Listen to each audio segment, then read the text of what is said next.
Boyo balingi lisusu kotia biso na makambo ya tribalisme pour lobela bango bino jeunesse non.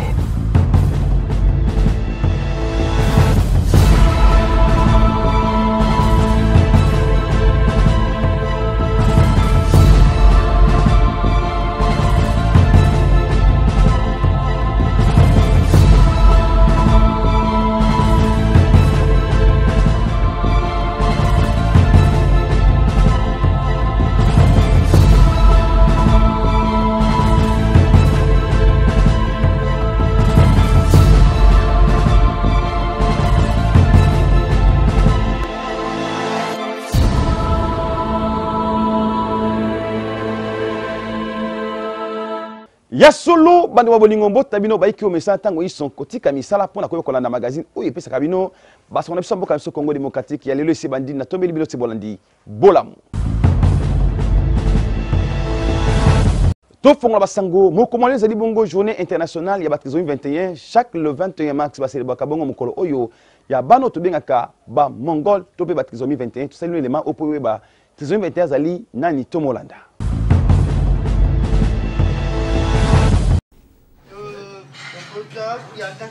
Très bien, potage et cassolette. La restauration, c'est la voie qu'Yvan a choisie il y a 4 ans après s'être essayé sans succès à la logistique ou à la boulangerie. Et un café. Et le voilà désormais employé à mi-temps au même rang que les 25 autres salariés de l'État. Et que sa trisomie soit complètement oubliée. L'encadrer et le former. Deux cafés, donc tu tapes un. Oui, t'es bon là. 2 années d'apprentissage en alternance avec le CFA du bassin d'Arcachon. Comme d'autres avant lui, Yvan a pu bénéficier ici d'un parcours individualisé lui permettant d'acquérir la partie pratique du CAP restaurant. Yvan s'est senti très bien ici, il a compris le parcours, on a vu un changement énorme en 2 ans. C'est-à-dire beaucoup plus d'autonomie et beaucoup plus aussi de plaisir. On sentait que Yvan avait du plaisir. Inspire. Et tu arrives. Tu te rappelles? Épanoui, Yvan l'est aussi dans la vie. Et la semaine prochaine, c'est la boxe. Yes. L'aboutissement d'un long cheminement tracé par son éducatrice, un projet auquel les différents acteurs concernés ont tous adhéré. Ce qui est important, c'est entre autres toute l'équipe du Résigné a fait partie de ce projet-là. Ce n'est pas uniquement une volonté d'un employeur. C'est pareil pour la famille d'Yvan. Ils sont quand même énormément investis là-dedans. Mais c'est dire, on se donne le temps et pas après pas. Parce que Yvan dit souvent, pas après pas. Mais ce parcours n'aurait jamais vu le jour sans sa grand-mère. Depuis qu'Yvan a perdu ses parents, c'est elle qui s'occupe de lui, passant notamment de nombreuses heures au volant. Mon but, c'est qu'il arrive à se débrouiller tout seul dans la vie. C'est ce que je cherche. En fait, c'est ça. Il n'y a que ça. Qu'ils savent, et il faut penser que je ne serai pas éternelle, qu'il faut qu'il continue tout seul après à se débrouiller. Progresser encore pour mener à bien d'autres projets. Et des projets, il en a plein la tête. Il y a un appartement. Il y a parmi 8. Ouvert un restaurant.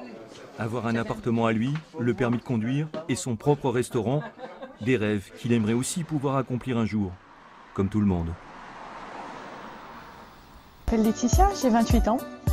Son papa, Jimmy, a 26 ans. Lina a 8 ans depuis le 2 janvier. Et nous avons créé sa page Facebook.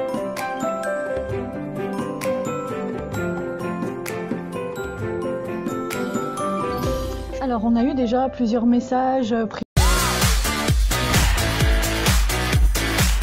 Je suis là aujourd'hui pour courir évidemment le semi-marathon de Paris et notamment avec le maillot de la Fondation Lejeune. On avait un objectif, c'était courir pour la vie. Pourquoi pas courir pour Jérôme Lejeune et du coup on s'est inscrit et là on est là pour le suivre. Moi c'était mon 3e semi-marathon de Paris, donc 2e fois que je cours avec la vie. On a couru père-fils, ouais. L'objectif c'est de sensibiliser par rapport à toutes les questions sur la vie, donc depuis la conception avec l'avortement jusqu'à l'euthanasie qui est assez importante aujourd'hui. C'était quand même assez sympa de faire ça tout seul. Cet homme n'est pas un trisomique comme les autres. Lorsqu'il se promène dans sa ville, Bruxelles, tout le monde s'arrête pour lui dire bonjour. Bonjour, maître là. Non, ça va. Ça ira. Ah, ça va, c'est tous les jours comme ça. Je suis très le star. Il s'appelle Pascal Duquesne. Il a 39 ans et son destin est hors du commun. Il y a 20 ans, alors qu'il joue au théâtre avec d'autres trisomiques, Pascal est remarqué par un réalisateur. Celui-ci va lui offrir une chance incroyable, le rôle de sa vie.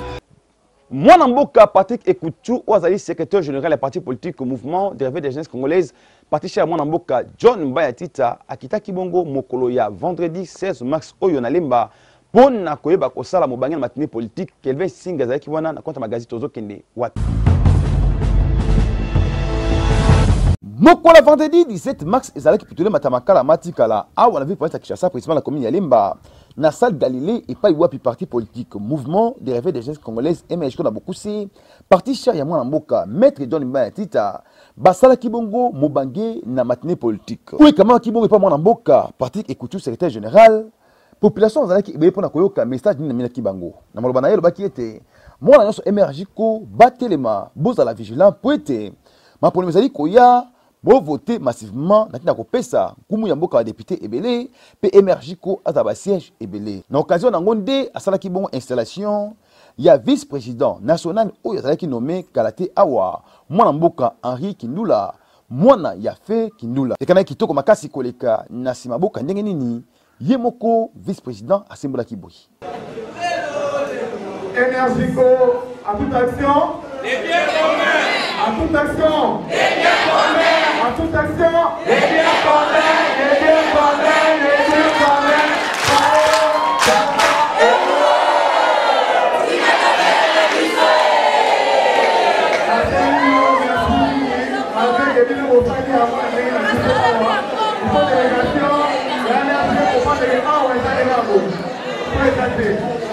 Alors, c'est la ville, merci. Merci parce que nous avons fait la ville. Si nous avons fait la ville, nous avons fait la ville. Nous avons fait la ville. Nous avons fait la ville. Nous avons fait la ville. Nous avons fait la ville. Et nous avons fait la ville. Nous avons besoin de changer de classe politique dans le ville. Mais nous avons fait pour la ville des amis. Mais nous avons fait la ville. On va faire un privilège. Mais ça lui fait responsabilité pour l'année. So, Tibino, vous souvenez à côté. Mwana Mboka, le secrétaire Patrick Ekoutou, a zangi pe malobate. Mon président, au nom de notre président national, le maître John Mbayatita, au nom de tout le membre du bureau politique national du MRJko,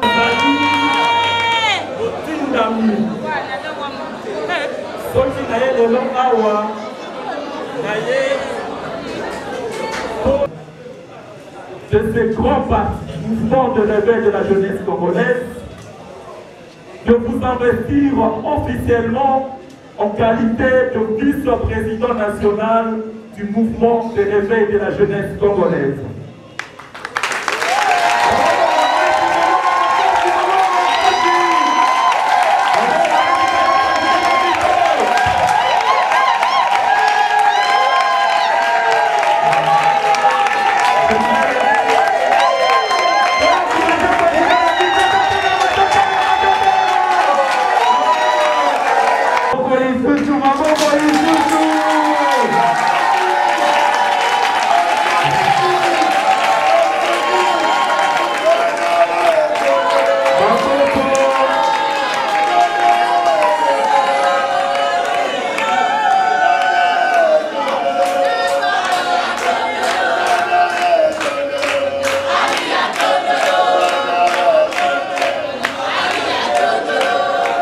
Mwana Mboka Bibi Lulisa wazali cadre MRJko na katanga kenebo ko sanrole ilikana ki kitoko makasi koleka totande nini ilikana ki kuna.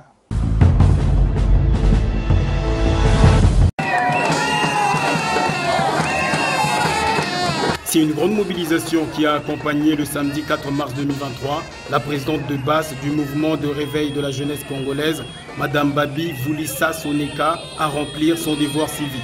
C'est au siège de la MRJko sur la commune de la Rouachi que tout a commencé.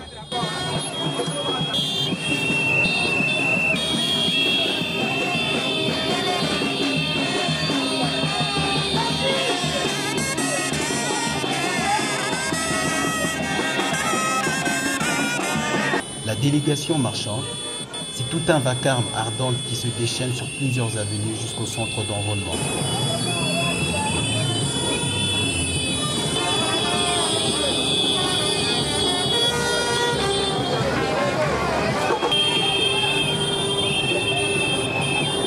À la fin de la procédure d'enrôlement, Madame Babi Vulissa obtient sa carte d'électeur, une occasion pour elle de sensibiliser toute la population de la province du Haut-Katanga à s'enrôler massivement afin d'accorder une majorité au président de la République démocratique du Congo-Kinshasa, Félix Tshisekedi. Au retour, Madame Babi Vulissa émeut. Elle remercie tous les membres de la MRJCO ainsi que toutes les personnes qui l'ont accompagnée. Sana kwa vile munakuya kunyakompanye mine chika kama niko mtoto wa mwashi niko na bazazi niko na bote alakini na mipika aksanti na mimi napenda munyakompanye tukombane shibote mine mitatu tuenrôler massivement tous shibote tukwe na droit ku vote na tendeleshe mutini yetu kumbele na shukuru sana. Maman Fifi atei population congolaise en général, peu en particulier. Ba maman ya Kinshasa ba ba koluka mbongo poso ki maman zali ko sala eloko moko te zali participer mawa tomoyoka. Kala ezalaki papanda kobima koluka pona kolesa libota kasi tango oyo na situation oyo ya pasi sali kati na bato basi pe batelemi pona koyeba koluka kasi basusu bakolala bazali kozalaka papa ya kasi ezali kosimba soko mokete lokola awa botala mama oyo tango nyonso atekaka mbongo na ye ya makayabu pe kwanga pona koyeba kosunga libota nde motuna etunami asalaka ndenge nini apesi conseil epa mama nyonso afanda na ndako koyeba kotelema pona koyeba koluka pona kosunga pe libota papa koya nango ezali malamu soki vo bakisi kosala mo quelque chose bana ko bakotanga bien bo futa pe ndako bien poete papa ali koluka yo pe ozali koluka tomoyoka tozana mapela na veni salongo liboso ya limpangu na ngai ya likarisio eutinga na ndene omoni mayela na kote mbisi etolaka mbisi na kote mai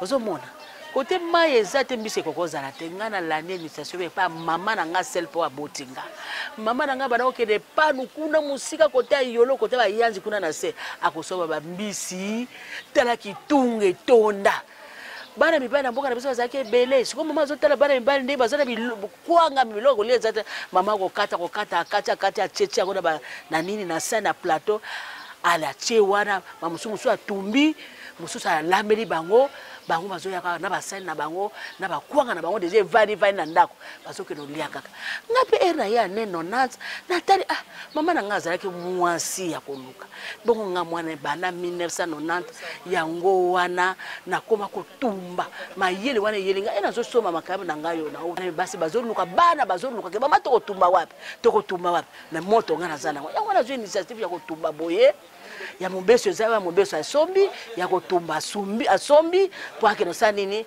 po akeno lia na facilité nyose pa ma fifi ngana za ma moboti na lesaka ya omoni nga yawa bana bana right tina bola na kokoloba bayebi ke ma fifi asa conseiller bana basi na lobelaka bango na yoka ka sonité ya kopesa mwana mwasi conseil na yoka ka sonité ya kopesa mwana mobali ya kolobela mwana mobali ya wane loke pesi nga boyke bana basi na yebisa bango moni nga mama tala de na okauka ebongo yo jeune fille ozana mai na makila jeune garçon nini kezanga po nuka mama eloka kotekeza te kene ko eloko teka yango esala kangake na iba mona nga ne na oteka boy nga na kopesa ko sa baki mama ope akauka kana moy tika biso peto kelo kauka po lobi na biso peto zala bien mwana mboka Joseph Germain o azali bongo cadre émergé ko tiangwa kitaki bongo na commune ya Nsele na quartier Bel Air pour na koyeba kosala installation topé implantation ya cellule na bango mpandi obotane lekana kiboyi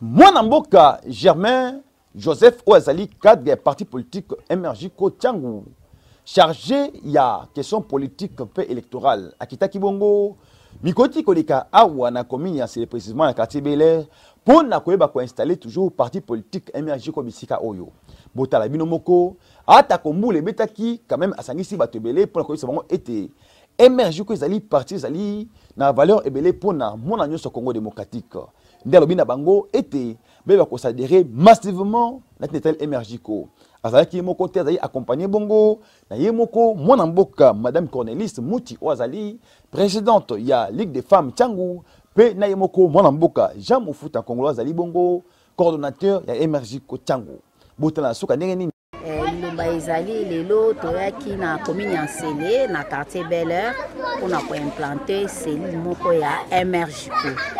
Alors lokola na vision ya autorité morale ya parti maître John Mbayatita yango tozokende toujours ko élargir pour que parti na biso ezala munene et puis na cadre ya fonction na ngai étant que maman présidente ya Ligue des femmes Tchangu na lingaki ko accompagner papa Joseph ensemble tozalaki na président ya fédération Tchangu pour que na soit peu occasion ya kosola pe na ba maman pour que to fanisa masolo ya parti lelo toye awa na Sele précisément na Bel-Air na côté babengaka libulu Manzengele toye ko installer cellule na biso ya Emergico. Emergico ezali parti ya mwana mboka John Titambaya oyo apesi biso comme mission principale na minute oyo ko préparer électorat ya président Félix Tshisekedi pona deuxième mandat na ye pe ko préparer terrain pona biso ba membre ya Emergico ngai lokola candidat député national na circonscription ya Tchangu na préparer pe base oyo ko votenga avec des idées solides comme mokonzi nanga yebisinga alobi boye alobi kende na ba base na biso tangisa bango auto prise en charge.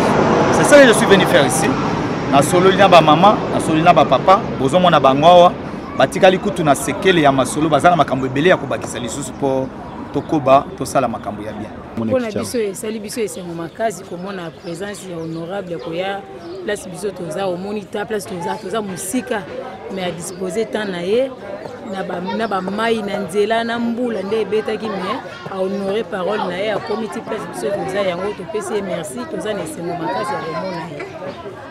Le besoin mwana mboka ngakomona pacho ya mboka mwela mwamba to sepe mwana honorable lelo tia ina mabele na biso tomoni to sepe makasi toza bekta makasi oyo ezali awa bamama bakosa bilanga kolona masangu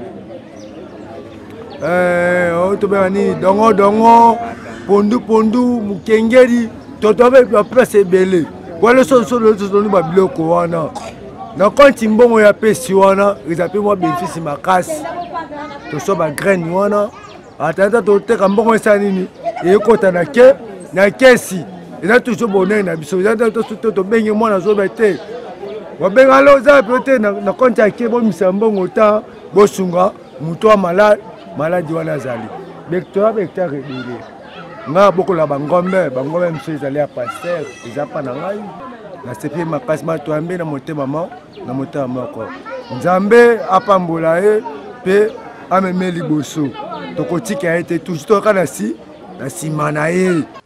Toleki bongo na ibiki bolinga kama c'est mon rêve auto sabino ba mariage nyonso sama ana kishasa pe na mboka bapaya le ezali ngala ya nani ya mwana mboka Alice Nzumba pe ya mwana mboka Francine totane ni kanaki boy.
Et comme serviette à ce moment,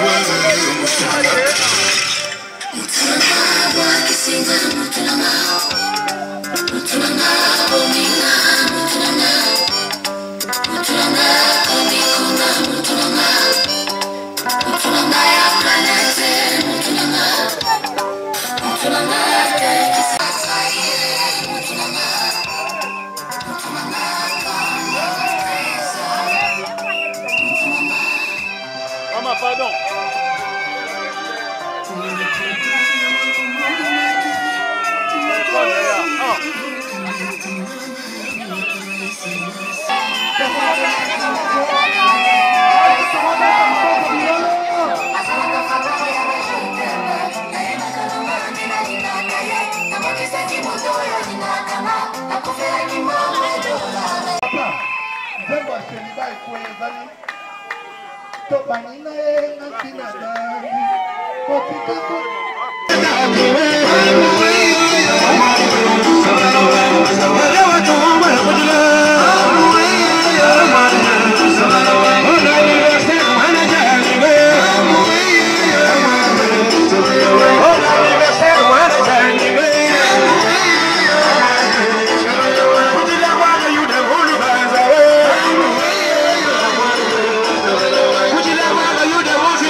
C'est pas une question de fidélité, le problème ne vient pas de nous. Les femmes je les connais, j'ai moi-même été de...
Explorer les talents ezali bongo rubrique oyo tosalaka mpona kolakisa misala oyo bana mboka bakosala po ete bakondi bamona mpe bato mitema na basunga bota lokola ndeko oyo ndenge nini azali koyemba kitoko boye.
Merci Matondo excellent sana bino banson boyingela kebele pona kola magasi todo kende wapi le komena na suka so na komena kitoko palme pesa mixna imoko kelva singa avec ma caméra c'était pareil benza montage toujours na imoko Jires Makola Carlos Maikola P mwana mboka Zabra Lukusa édition na imoko madame Jackie Musamba P na bino banson bolanda kabiso tango nyonso mingi mimi maman chérie maman Jeannette Mujinga Kongola botaja mufuta Kongolo P na bosanité mwana mboka Nathalie Nkanga Biska Pazali journaliste ya PIC na bosani pété mwana mboka Jean Simakwala top Congo na bosani pété mwana mboka Christian Lusako no top Congo pe na ba nyonso ya magiso ki va pe mingi bandeko na ngai banson famille Congo na bosani té Ilus Congolo Blandine Congolo Nariel Congolo Dorcas Congolo Shindi Congolo pe na ba banson na kabiso mingi pe na bana nyonso ya vi province ya Kinshasa o botika misala bino pona koyeba na biso mikolo miso na bosani pété bana nyonso église Vision évangélique mondiale pe bana nyonso ya église de la place du salut et patata nanga apôtre Joseph Michel Omega na bosani pété na bana nyonso ya avenue Idiofa mingi bana ya quartier 5 Mapela libana nanga la bino ezali kino ismasia akozonga botikala malamo o mabota na bino baoyo balingi lisusu kotia biso na makambo ya tribalisme kolobela bango bino jeunesse non.